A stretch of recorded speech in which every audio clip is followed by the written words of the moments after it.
la météo avec C3A Productions. Bonjour à tous et à toutes et surtout bon réveil à ceux qui viennent de quitter leur lit un jour. Et donc c'est le dernier bulletin météo du mois de mars car demain nous serons le 1er avril et les températures sont en légère baisse.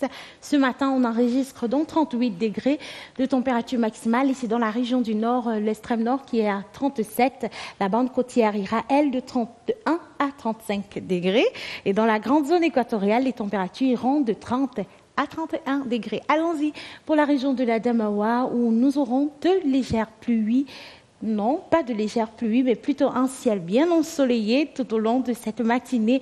Et ce temps ira jusque dans l'après-midi, mais la fraîcheur est au rendez-vous à l'est. Abomban sera finement arrosé ce matin et jusque dans l'après-midi, on sera entre 26 et 36 degrés. Terminus donc dans la région du nord-ouest. Ici également, c'est la calmie. Le ciel sera partiellement ensoleillé et ce beau temps va perdurer jusque dans l'après-midi. Un seul mot, profitez. Eh bien, c'est l'occasion pour les agriculteurs dans la région du nord-ouest. On reste dans la récolte du manioc. Bonne journée. C'était la météo avec C3A Productions. Et le ministre des Petites et Moyennes Entreprises, de l'Économie sociale et de l'Artisanat, Achille Basley-Keng III, reçoit en audience son Excellence Raké Malhotra, haut commissaire de l'Inde au Cameroun, ce 31 mars à partir de 14h à l'immeuble de l'Émergence. Toujours ce mardi, le ministre de l'Emploi, de la Formation professionnelle, Issa Tirouma Bakari, préside à 10h les travaux de l'atelier de présentation des résultats de l'estimation du potentiel emploi attendu du budget d'investissement public 2021. Les travaux se tiennent au Montfébé Hôtel. Et en santé, dans le cadre du renforcement du système de santé et pour accroître la capacité de riposte contre le Covid-19, le ministre de la Santé publique, le docteur Manaouda Malachi, réceptionne ce mercredi à partir de 10h à l'esplanade arrière du bâtiment principal de son département ministériel la deuxième vague de 15 ambulances médicalisées acquises sur fond de la Banque islamique de développement. L'Organisation pour la lutte contre la clandestinité et pour l'épanouissement de la jeunesse africaine organise ce 31 mars à Yaoundé un séminaire pour la formation du personnel de terrain. Les travaux participent à l'enrichissement des connaissances et à l'épanouissement de la jeunesse camerounaise. Cérémonie de restitution des prototypes de l'appel à projet 2020 et de clôture de la phase pilote du Fonds d'appui à prototypage, encore appelé Fonds Proto. Ces travaux interviennent dans le cadre de la mise en œuvre du Fonds d'appui au prototypage lancé depuis le 15 juin 2020 par l'Agence de promotion des petites et moyennes entreprises. Les 20 lauréats ayant bénéficié des appuis et subventions de cette première édition ont achevé la phase d'accompagnement à l'échantillonnage de leurs produits et services innovants. Ces travaux se tiennent dans la salle de conférence de la Chambre de commerce, d'industrie et des mines et de l'artisanat, dans le strict respect des mesures barrières contre le Covid.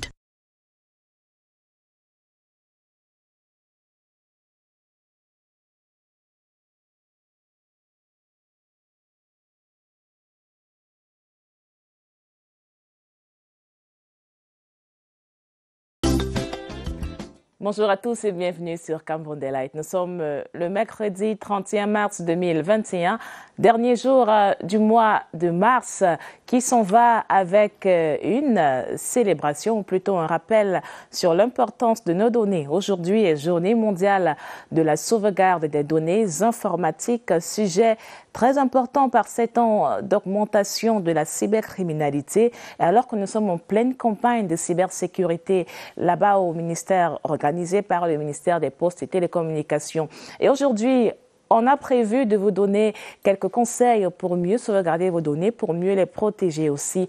Notre invité du jour, François Nemeteux, nous vient du ministère des Postes et Télécommunications. Il est le sous-directeur de la régulation, de la réglementation des télécommunications et TIC. Et avec lui, nous aborderons les enjeux du cloud et de création des data centers dans notre pays pour mieux sauvegarder le volume important de données que nous nous produisons au Cameroun.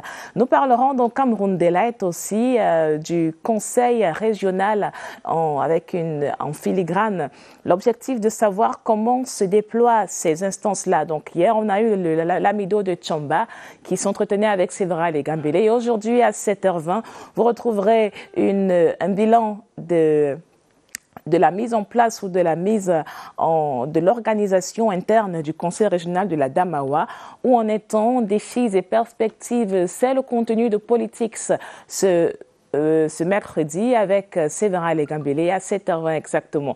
Et vous le savez, on a nos rubriques habituelles tabloïdes dans quelques minutes seulement avec Gaël Obonozo et un peu plus tard avec Yves Somoso, les bagarres dans la langue de Shakespeare. Voilà en gros le contenu du Cameroun Delight ce matin. À 8h, vous retrouverez le journal de Franck Evina. Juste avant, 1 heure avant, à 7h, Baldwin Sama viendra vous servir les nouvelles en anglais.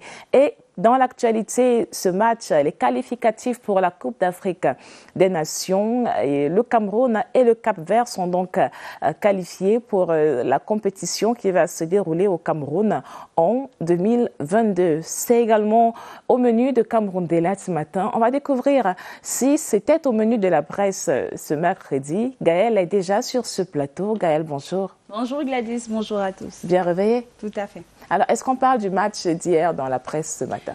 Non, malheureusement, dans les journaux, ce matin, l'on n'en parle pas. C'est vrai qu'à 20h, quand même, le bouclage est déjà passé. Tout à fait. Alors, qu'est-ce qu'il y a au menu?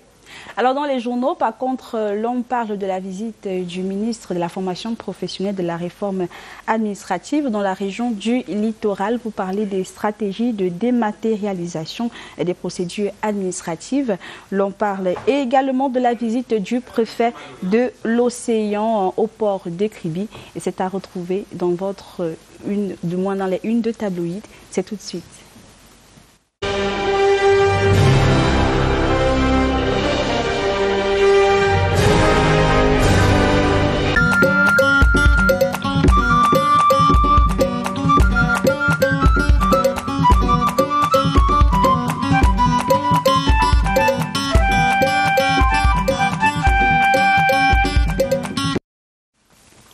Bonjour à tous, c'est ravi de vous retrouver pour cette revue de presse quotidienne. Et nous ouvrons ce jour avec le journal Le Quotidien qui s'intéresse à l'amélioration du cadre de travail des agents publics et titre la fonction publique du littoral sous un toit ultra moderne. Selon le journal, l'imposant bâtiment R+2 qui compte 34 bureaux et une salle de réunion a été inaugurée hier mardi 30 mars 2021 par le ministre de la fonction publique et de la réforme administrative Joseph Lé. Selon lui, ce chef-d'œuvre fait partie de la démarche entreprise par le MINFOPRA pour donner vie aux délégations régionales en leur permettant d'être bien logées et outillées pour mieux servir et se consacrer au service des usagers. Pour l'heure, la région du littoral compte 21 547 agents publics. Autre actualité, toujours à la une du journal Le Quotidien, le préfet Nuhu Bello, complexe industrialo-portuaire de 3e génération. Le port de Kribi, dans une croissance soutenue de son bassin industriel, le préfet de l'Océan Nuhu Bello, qui a visité pour la première fois la plus grande réalisation du président Paul Biya, reconnu partout à l'international, a trouvé un accroissement fulgurant du bassin industriel et une montée confirmée en puissance du port autonome de Kribi. Autre actualité à présent à la une du journal Environnement, on parle changement climatique vers la réhabilitation d'une quarantaine de stations météorologiques selon le journal Environnement. La direction de la météorologie nationale en conclave avec l'Observatoire national des changements climatiques s'assure que les dispositifs de veille météorologique du Cameroun soient en amélioration continuelle dans sa stratégie de faire avancer la sous-région sur les questions météorologiques. L'État du Cameroun a déjà construit un centre d'application et de prévision climatologique qui est basé à Douala. Simpliste Tinda Tazo, directeur de la météorologie nationale, au ministère des Transports met en lumière dans cette édition la contribution des services météorologiques à la sécurité et au bien-être de la société. Parlons santé à présent, à la une du journal Éco-Santé alerte l'hôpital de district d'Olembe privé d'eau potable depuis sa création, titre le journal, est situé à un jet de pierre du palais présidentiel d'Etoudji. Dans l'arrondissement de Yaoundé 1er, le personnel de cette formation sanitaire est contraint de s'approvisionner en eau dans les forages aux alentours de l'hôpital pour les patients et assurer l'hygiène hospitalière. C'est un véritable calvaire malgré les efforts du directeur, le professeur André Ongba Ebale, directeur de l'hôpital de district d'Olembe, parle de cet épineux problème en cette période de Covid-19 où son personnel est fortement menacé. Lutte contre la fistule obstétricale, toujours à la une du journal Éco-Santé. Les premières dames d'Afrique et de l'UNFPA s'engagent dans une table ronde organisée par le Fonds des Nations Unies pour la population en Afrique de l'Ouest et du Centre et en partenariat avec la première dame du Niger, Dr Lala Malika Issoufou. Elles étaient réunies en vidéoconférence le 23 mars 2021 pour trouver les solutions à ce problème qui handicape la femme et la jeune fille en Afrique. Le journal La République Presse, l'édition spéciale de ce jour, s'intéresse à l'actualité en politique. Réconfort au sénateur Sylvestre Ngouchingé, démonstration de solidarité du RDPC, titre le journal. À l'occasion de la célébration de vie de la matriarche Elisabeth Nzakour, mère du sénateur Sylvestre Ngouchinga, qui a eu lieu le 27 mars dernier à l'esplanade du lycée technique Canada de Bafoussam. Le Rassemblement démocratique du peuple camerounais a fait une véritable démonstration en termes de mobilisation et de réconfort à l'endroit d'un camarade, le sénateur Sylvestre Ngouchingé, un reportage que vous pourrez retrouver à la page 8 de l'édition de La République Presse, l'édition de ce jour. Intéressons-nous à présent à l'actualité en économie, à la une du journal Éco-Matin. Fuite des capitaux, précisément alerte autour d'un déficit sur les réserves de change de la BEAC.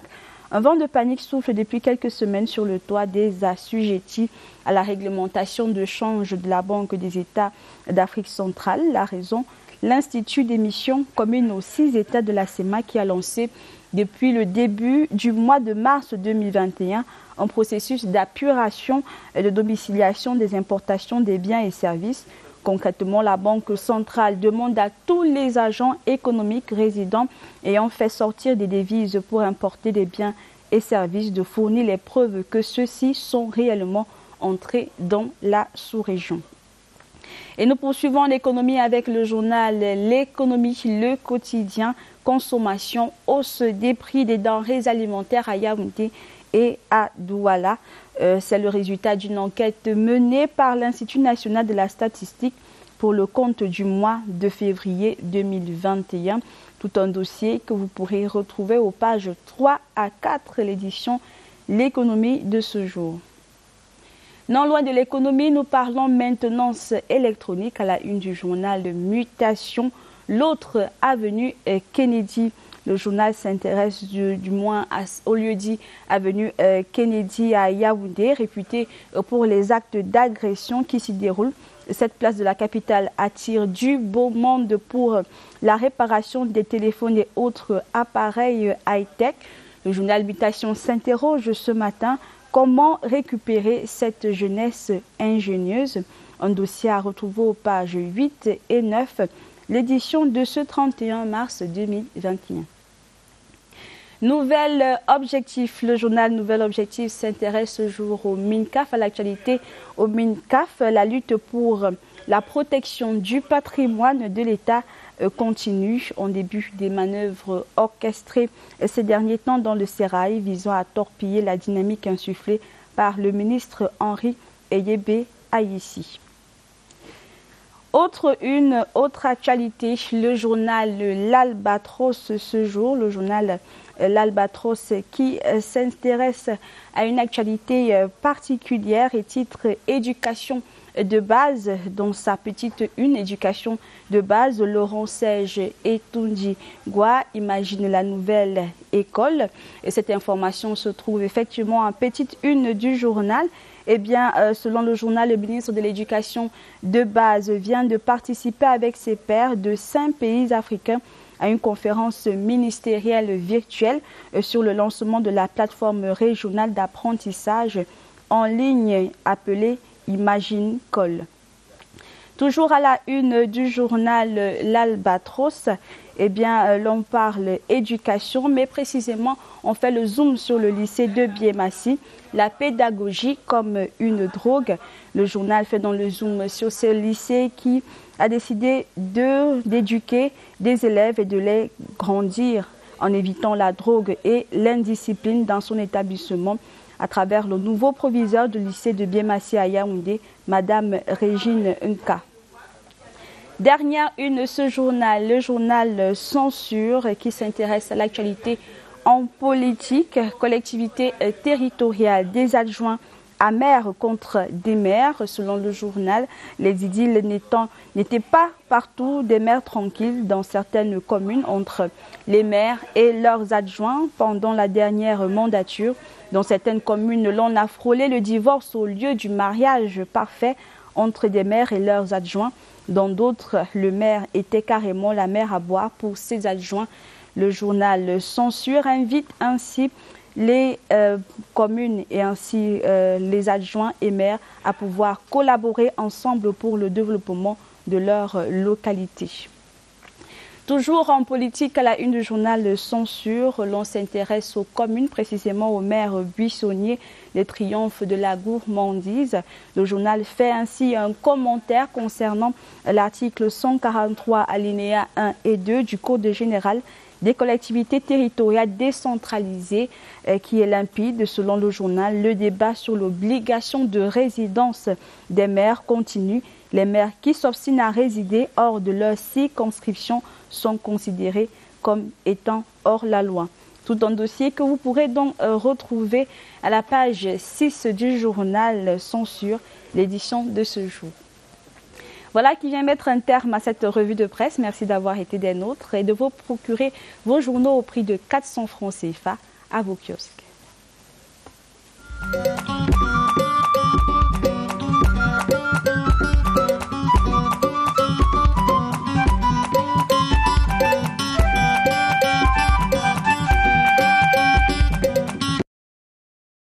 Merci à Gaël Bonozo pour cette revue de presse tabloïde. Et dans une dizaine de minutes, Yves Mousso sera là pour l'édition en anglais de votre revue de presse matinale.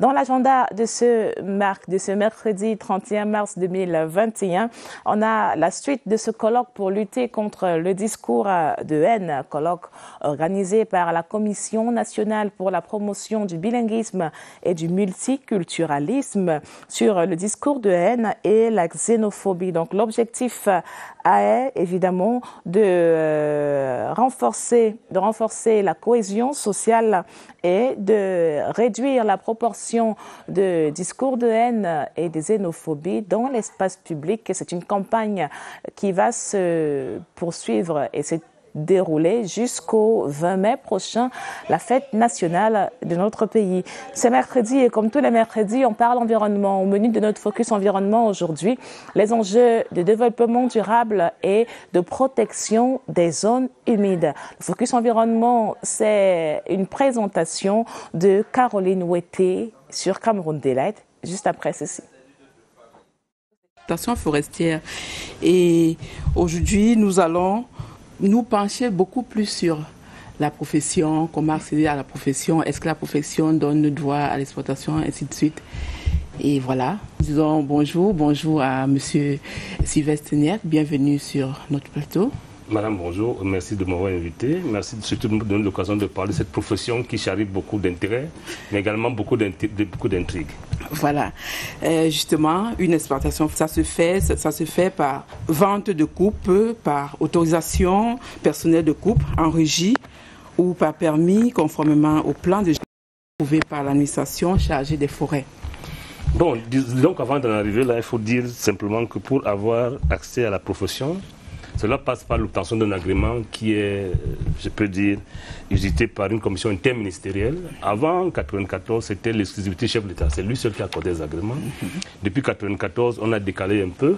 Les autres peuvent l'accorder, notamment le Premier ministre et le ministre, mais au nom du chef de l'État. Oui. Voilà pour ce qui est de l'accès à la profession. Maintenant, l'accès à la profession, je rappelle que l'article 2 de l'agrément dit que l'agrément n'est pas une garantie pour accéder effectivement à l'exploitation forestière. C'est pour ça que, si je peux me le permettre, avant 1994, il y avait la loi 81 qui était un peu du domaine de gré à gré. Oui, justement. Avant que nous n'abordions les lois, nous savions que juste pendant la colonisation, il y avait déjà cette exploitation qui existait. Parce que depuis 1884, 80 même, l'exploitation existait déjà depuis la côte quand les colons sont arrivés et progressivement ils sont entrés dans l'intérieur du pays et ont eu accès à l'intérieur par des lois propres à eux qu'ils venaient imposer à nos populations, à notre gouvernement à l'époque. Et juste après eux, forcément, le gouvernement, après l'indépendance, notre pays a pris sur lui de mettre sur pied des lois claires qui permettaient à notre pays de pouvoir mieux recevoir quelque chose en compensation de cette exploitation. Alors, parlez-nous justement de ces réformes avant la loi de 1994 qui est plus claire. Justement, il y a eu d'autres lois avant.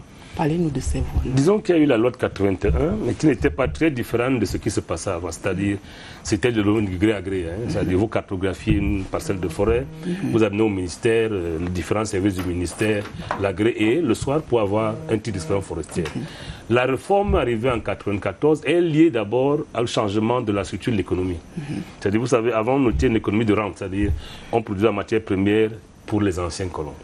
Lorsqu'on arrive en 84, disons en 82, le président arrive et veut changer la structure de l'économie. C'est-à-dire on passe d'une économie de rente à une économie de transformation. C'est ainsi qu'en 94, on adopte la loi qui permet, premièrement, d'avoir accès par appel d'offres. C'est-à-dire ce n'est plus une histoire de tout plan de gré à gré. Oui. Maintenant, l'accès à la forêt, à l'exploitation est une affaire d'appel d'offres. La deuxième chose, il y a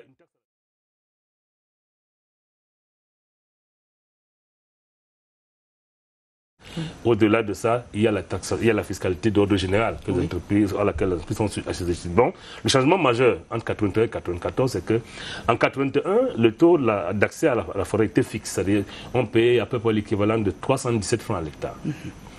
Maintenant, depuis 1994, on paye pour les ventes de coupe un taux plancher de 2500. Et aujourd'hui, nous sommes à des taux de l'ordre de 150 000 à l'hectare, 200 000 quelquefois. Les UFA, c'est 1000 francs à l'hectare, mais on n'est jamais à moins de 2000. Ça fait que la forêt rapporte un peu plus qu'avant. Maintenant, le problème qui se pose, c'est la répartition de ce que la forêt rapporte. Bon, si vous le permettez, avant également, l'État recouvrait toutes les taxes et se charger de développer le Cameroun en faisant la péréquation. Oui. Aujourd'hui, on a essayé de faire une loi de manière que là où se déroule l'exploitation forestière, qui est quand même des revenus, qui tombent directement dans les communautés, mais également dans les communes. C'est un changement majeur. Le problème également, c'est qu'entre celui qui paye, le chef d'entreprise forestière, on dit chez nous que celui qui paye ne répartit pas. Vous payez effectivement, mais vous n'êtes pas comptable de la répartition qui en est faite. Voilà le véritable, c'est ça qui charrie effectivement des intrigues. Mais au-delà de ça, il y a ce que nous appelons la responsabilité sociétale d'une entreprise. Lorsque vous êtes travaillé quelque part, au-delà de ce que vous êtes obligé de faire en termes d'impôts et taxes, vous êtes un membre de la communauté, vous essayez de participer au développement de la communauté à la limite de vos possibilités. Évidemment, sans que cela ne devienne par ailleurs un droit. Voilà. Justement, à partir de cette réforme, qu'est-ce que la population locale gagne par cette réforme qui a été mise sur pied, puisqu'avant, ce que la population locale recevait était vraiment insignifiant? La population locale gagne d'abord ce qu'elle gagnait avant, c'est-à-dire l'État assurant le recouvrement de toutes les taxes. C'est ça qui permet à chaque localité du Cameroun, même là où on ne fait pas la forêt, de se développer. Mais sur le plan local, il y a une partie de la revenu forestier annuel qui est versée directement aux communes. pour la commune, mais également pour le compte des populations riveraines. Parce que la population n'est pas matérialisable. Quand on dit population, vous n'avez pas un endroit où ça se situe. Ce qui représente, c'est légèrement la commune. Donc on paye à la commune directement. Ça ne coûte pas, mais également ça ne coûte pas des populations. Évidemment, tout dépend du volume du bois qui est exploité chaque fois. Tout dépend également de la superficie. Donc aujourd'hui, on peut dire que, chacun trouve son compte. Mais le plus important, c'est qu'on sache que c'est à l'État qu'il revient la charge de recouvrir les taxes et d'en faire l'usage le plus normal possible. Il n'appartient pas à un forestier de commencer à répartir. Normalement, ce qui se passe habituellement, on arrive à mettre toute la pauvreté, appelons ça ici, derrière un forestier à qui on soupçonne d'être riche, parce qu'on le mesure celle-ci à travers un gros 4x4, qui est un simple instrument de travail. Oui. C'est un peu comme si on reprochait aux cultivateurs d'avoir une machette bien limée. C'est un peu ça. Donc ce qui charrie un peu les intrigues, c'est qu'on regarde le forestier qui a un semblant de bien-être à travers la voiture. Oui. Ce monsieur qui a une voiture peut arriver à avoir des dettes d'électricité chez lui. Oui. Mais la voiture, c'est comme la machette cultivateur. Même quand vous avez faim, la machette vous aide à travailler, évidemment, à récolter demain. C'est un peu ça. Et voilà, et les forêts, nous savons que les forêts doivent être réglementées. C'est-à-dire que la loi devrait organiser les forêts telles que nous savons. Il y a des forêts qui sont conservées, qui sont protégées, et il y en a d'autres qui sont réservées à l'exploitation de bois. Comment est-ce que cette loi gère cette répartition des forêts? Disons que dans la loi de 1994, les forêts de production sont réparties. C'est-à-dire qu'il y a les forêts de production. D'abord, il y a le domaine permanent où on installe les grandes forêts de production. Mais également les forêts, je peux dire non permanentes, où on installe les choses comme les ventes de courbe, les permis et autres. Oui. Mais il faut dire qu'avant, il y a d'abord ce qu'on appelle avant le plan de zonage. C'est-à-dire le Cameroun a réparti. Parce que la norme internationale veut que chaque pays réserve 1,6% de son territoire forestier à la conservation. Le Cameroun est au-delà. Le Cameroun aujourd'hui, il y a 2 ans, 3 ou 4 ans, on était à 1,9%. Aujourd'hui, on a pratiquement 3%. Donc, au niveau des réformes, au niveau des engagements internationaux, le Cameroun est en phase. Mais le problème, et ça il faut le dire également, c'est que quelquefois, chacun a son rôle. Les organisations de la société civile qui défendent les communautés, qui défendent, les peuples autochtones, l'État, et on n'arrive pas toujours à travailler de la même façon parce que chacun a son rôle. Le chef d'entreprise forestière investit pour gagner de l'argent, évidemment créer les emplois et autres. La société civile, quelquefois, défend, elle est dans son rôle lorsqu'elle défend les communautés parce qu'elle compare la pauvreté des communautés avec la richesse qui sort de chez eux. Voilà. Mais oublie qu'il y a un vecteur. Le vecteur principal, c'est l'État. Le forestier ne gère pas la pauvreté des communautés. Il paye les taxes liées à son activité et l'État se charge de développer le communauté. Mais je vous ai dit au-delà de ça, lorsque vous êtes dans un village que vous travaillez, vous êtes membre de la communauté, il peut arriver, et c'est d'ailleurs normal, c'est ce qu'il fait habituellement, que vous participiez volontairement au développement de cette communauté. Mais j'ai dit, quelquefois, à force de le faire, c'est devenu comme un droit. Voilà. Mais ça, c'est les forestiers qui le font sans le regretter, bien entendu. Évidemment, c'est un peu comme si on payait la fiscalité et la parafiscalité. Voilà. On ne le regrette pas, mais je voudrais quand même souhaiter que les gens prennent ça comme quelque chose qui est fait volontairement, une responsabilité sociétale, mais pas comme un droit.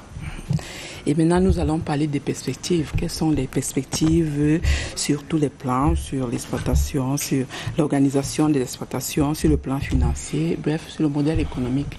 Bon, disons que la loi de 1994, qui a déjà un certain âge, elle nous a amené la transformation. Mais dans cette loi, on avait prévu d'arrêter l'exportation des grumes. C'est-à-dire, on est passé d'une économie de rente forestière à une économie forestière de transformation. Maintenant, on veut passer à la transformation plus poussée, avec, à terme, l'interdiction d'exporter le bois en grume. Voilà le principe. L'implication de cette méthode, c'est que ça va créer plus d'emplois, parce que naturellement, si on doit créer des entreprises pour transformer entièrement notre bois, ça va créer plus d'emplois et donc plus de richesses. Mais l'autre versant également, c'est que ça va nécessiter beaucoup plus d'investissements, dont je ne suis pas sûr que les forestiers disposent à l'heure actuelle. Et c'est pour ça que là où ça a été implémenté, l'État a accompagné les sociétés forestières à se moderniser, parce que vous savez, le problème technique qui se pose, c'est que les taux de rendement sont très bas lorsqu'on a nos anciennes machines. Imaginez-vous que lorsque vous transformez un bois, en termes de produits transformés, vous avez 40%, 50%, tout au plus. Donc vous perdez à la réalité 50% de la matière. Qu'est-ce qu'on fait? Est-ce qu'on va continuer à exporter les 100% de la matière pour certaines essences ou transformer tout et perdre localement 50% de cette matière? C'est de ça que les questions. Donc, les perspectives, c'est que c'est tout à fait normal qu'un État aspire à être plus poussé. C'est-à-dire que le Cameroun exporte tout au moins les meubles préfabriqués, les meubles. Imaginez-vous que le Cameroun importe pour presque 17 milliards de meubles annuellement. Il suffit. La nouvelle loi des finances a donné quand même une possibilité que dans la commande publique, que vous n'ayez que du bois légal, c'est quand même un marché qui est créé, que dans la commande publique, qui est des meubles fabriqués au Cameroun. Parce qu'entre-temps, on a défini la norme en matière de maisons bois et de meubles. Donc la norme existe déjà. Et du coup, c'est un pan. Si nous voulons y aller, il faudra bien que l'État, je suis désolé d'en parler, parce que les entreprises forestières ont les mêmes problèmes que les entreprises. Elles sont victimes du Covid, elles sont victimes de la mauvaise économie mondiale, victimes de tout ce que vous connaissez. Il est question pour nous, aujourd'hui, d'accompagner ces entreprises à se moderniser de manière que les taux de rendement soient élevés, un peu plus comme on voit à Dubaï et en Chine. Après ça, lorsque ce sera fait, il va sans dire qu'on va créer plus d'emplois, créer plus de richesses et naturellement, on va payer plus de taxes à l'État. Voilà Gladys, voilà ce que nous avions prévu pour nos téléspectateurs aujourd'hui. Et nous disons merci à notre invité. Je rappelle que vous êtes monsieur Sylvestre Niek, président du groupement des acteurs du secteur forestier au Cameroun. Merci d'être venu sur... C'est Journée mondiale de la sauvegarde des données informatiques. Donc une journée pour marquer l'importance d'effectuer des backups en anglais qui consiste à mettre en sécurité les données contenues sur des systèmes informatiques. C'est l'occasion pour nous de questionner la politique de gestion des données du Cameroun. Et tout à l'heure à 7h30 exactement, nous recevons sur ce plateau François Nemeteux. Il est le sous-directeur de la réglementation des télécommunications et des TIC au ministre des Postes et Télécommunications. Ce sera notre invité du jour. Mais d'abord, regardons quelques éléments dans l'agenda actuel de ce mercredi 31 mars 2021. Signature de Martin Bani. En économie, le ministre des Petites et Moyennes Entreprises, de l'économie sociale et de l'artisanat, Achille Basley-Keng III, reçoit en audience son Excellence Raké Malotra, haut commissaire de l'Inde au Cameroun, ce 31 mars à partir de 14h à l'immeuble de l'Émergence. Toujours ce mardi, le ministre de l'Emploi, de la formation professionnelle, Issa Tirouma Bakari, préside à 10h les travaux de l'atelier de présentation des résultats de l'estimation du potentiel emploi attendu du budget d'investissement public 2021. Les travaux se tiennent au Montfébé Hôtel. Et en santé, dans le cadre du renforcement du système de santé et pour accroître la capacité de riposte contre le Covid-19, le ministre de la Santé publique, le docteur Manaouda Malachi, réceptionne ce mercredi à partir de 10h à l'esplanade arrière du bâtiment principal de son département ministériel la deuxième vague de 15 ambulances médicalisées acquises sur fond de la Banque islamique de développement. L'Organisation pour la lutte contre la clandestinité et pour l'épanouissement de la jeunesse africaine organise ce 31 mars à Yaoundé un séminaire pour la formation du personnel de terrain. Les travaux participent à l'enrichissement des connaissances et à l'épanouissement de la jeunesse camerounaise.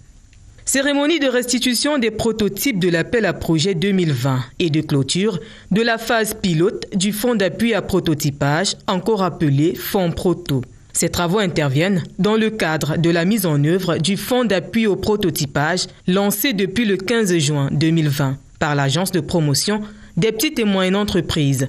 Les 20 lauréats ayant bénéficié des appuis et subventions de cette première édition ont achevé la phase d'accompagnement à l'échantillonnage de leurs produits et services innovants. Ces travaux se tiennent dans la salle de conférence de la Chambre de commerce, d'industrie et des mines et de l'artisanat, dans le strict respect des mesures barrières contre le Covid.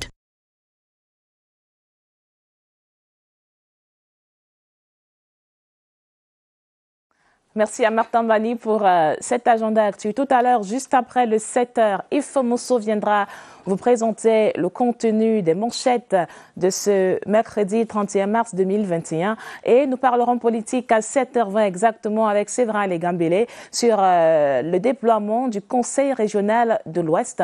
Et nous recevrons notre invité sur la sauvegarde des données informatiques au Cameroun, François Nemeteux, à 7h30. Voilà ce qui fera la vitrine de Cameroun Daylight dans la deuxième section. Pour faire le lien, le journal de 7h est présenté par Baldwin Sama. À tout de suite. Après le journal de 7h de Baldwin Sama, cap sur notre deuxième arrêt sur Cameroun Daylight. Nous aurons Tout de suite, la revue de presse avec Ifo Mousso Le Baga. Juste après, nous introduirons Politics de Séverin Legambele qui va nous faire une sorte de bilan du déploiement du Conseil régional de la région de la Damawa. Nous aurons notre invité économie reçu par Luma Slim Davis et notre invité du jour assure la sauvegarde des données informatiques dont c'est la journée mondiale ce mercredi 31 mars. Mais d'abord, cap sur les kiosques et le contenu des manchettes de ce mercredi. Yves, good morning. Good morning, Gladys. Welcome on Cameroon Delight. Thank you very much. I hope you're fine. Yeah, I'm doing better. You're doing better. I'm happy to know that. So tell us, just give us a quick overview of the contents of the paper this morning. Yeah, the papers are talking about, in politics, they're talking about the clash within the Social Democratic Front and the chairman who has stepped in. Yeah. The papers will talk about the fire incident at Great Support in Boya that has caused huge material damage. The papers will talk about the head of government, Joseph Jangute, represented the head of state at the swearing-in ceremony of President Akanj Touadera, President of the Central African Republic. Those stories and more are developed in tabloid, presented this morning by Yves Mousso Le Baga.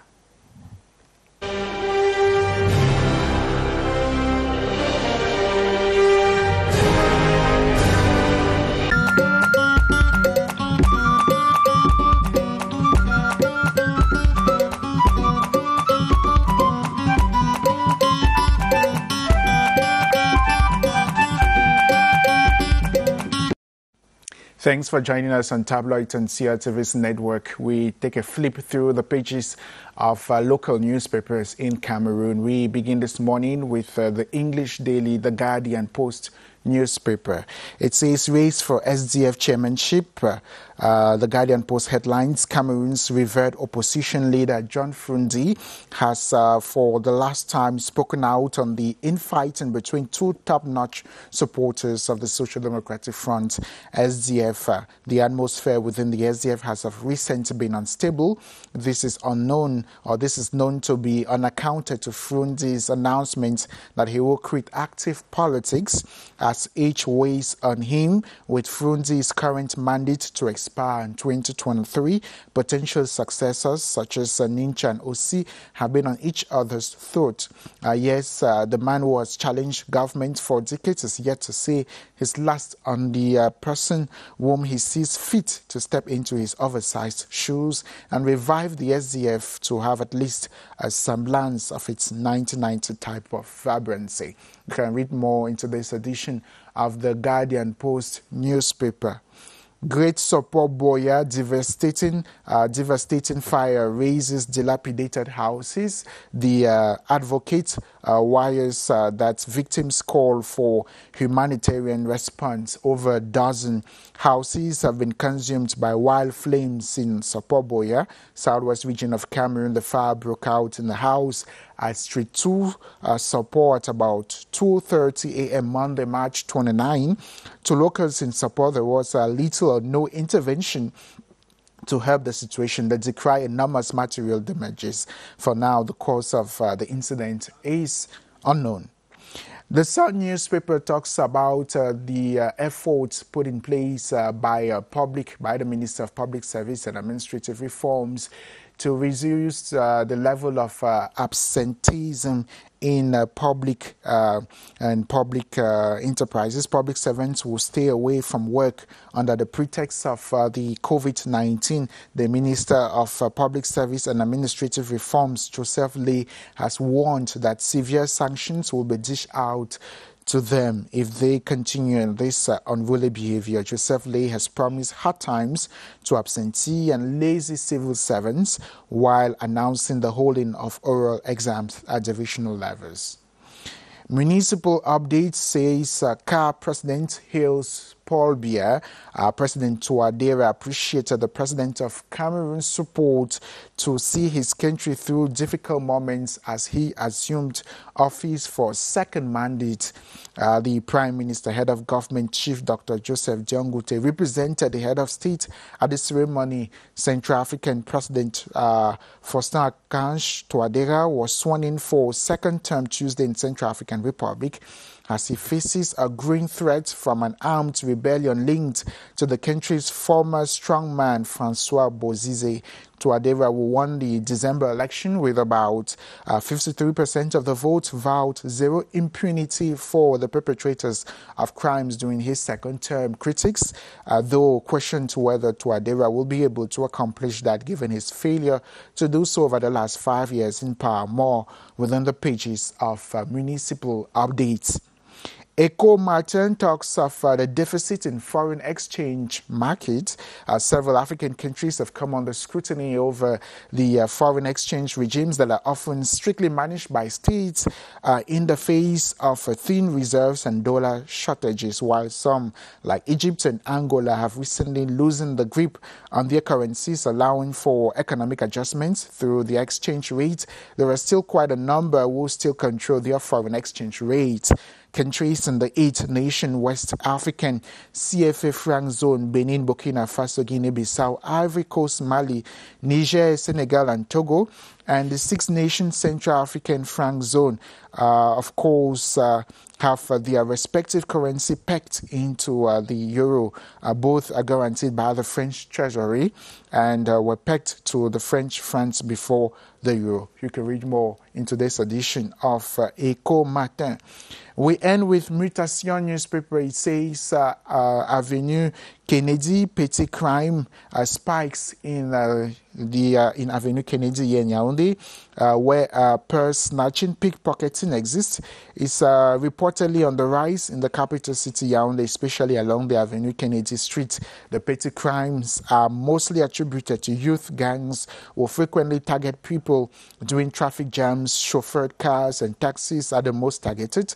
According to media reports, the number of youth gangs have increased over the past few months due to the displacement of a number of people at Avenue Kennedy. Second-hand cell phones, laptops, music devices, etc., which are of dubious origin, or more exactly, which are the fruits of plunder, are sold in the open in full view of the police, according to Mutation newspaper.